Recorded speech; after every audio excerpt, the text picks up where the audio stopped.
নাম করে বয়ফ্রেন্ডের সাথে দেখা করতে যাওয়ার সময় যখন ধরা পড়ে যাই। আজকে অনেকদিন পর আমি রাহুলের সঙ্গে দেখা করতে যাব। আমার তো খুব মজা হচ্ছে।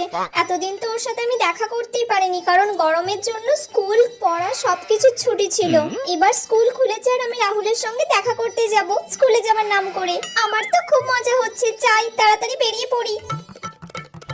কি রে, কোথায় যাচ্ছিস এখন তুই? এই রে, মা আবার সব শুনতে পেয়ে যায়নি তো? না না, মনে হয় পাইনি। না মা, আসলে আজকে আমার এক্সট্রা ক্লাস আছে, তাই আমাকে ক্লাসে যেতে হবে। ও আচ্ছা, তাই নাকি? আচ্ছা ঠিক আছে, তাহলে আজকে আমি তোর স্যারকে ফোন করে জিজ্ঞাসা করি।